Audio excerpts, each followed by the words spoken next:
Peggy 3.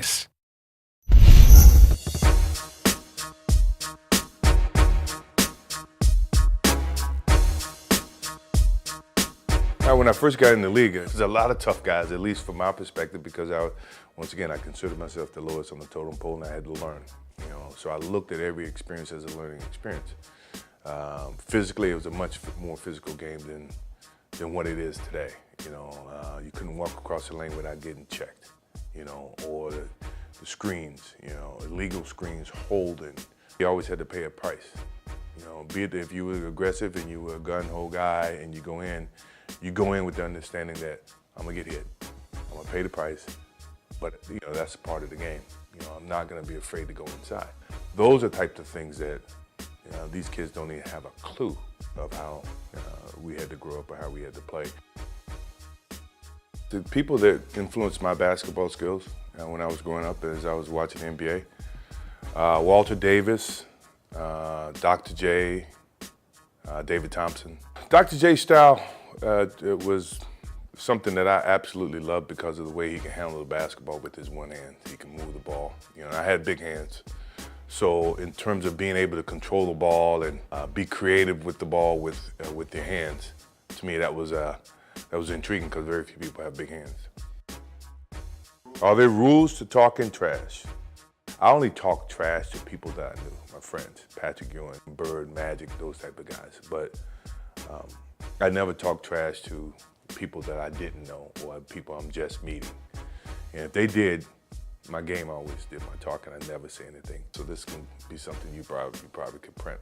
I'm playing in my camp against O.J. Mayo. He was a top high school kid coming out, and I never met him first time. In front of my camp, he starts this thing about, you can't guard me, you can't do this. I got my campers here, so obviously I can't really go where I want to go because of my camp.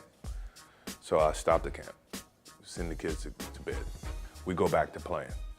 And he starts his whole thing, that you can't guard me, you can't do this. And then finally I just said, look, dude, you may be the best high school player, but I'm the best player in the world. So from this point on, it's a lesson.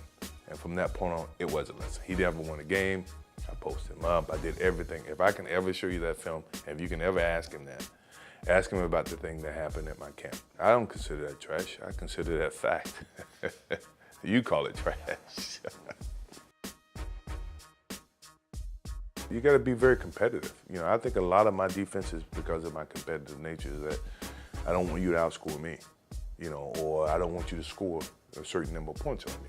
Gary Payton and I had an interesting competitive, he's supposed to be the glove.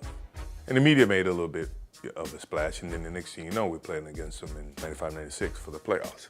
And the whole thing was Jordan against the glove.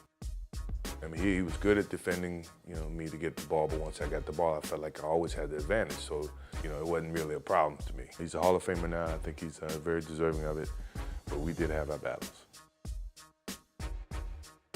If I was in my prime, who would I want to play one-on-one with? That list is very long. Start off with Jerry West, Elgin Baylor, Kobe Bryant in his prime, LeBron in his prime, D-Wade in his prime, Melo. That's a good start. Yeah. I don't think I lose.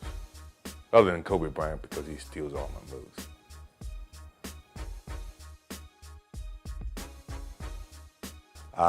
No. I'm not a Twitterer, I'm not a twerker, I'm not a Facebooker. I am nothing. I'm old school.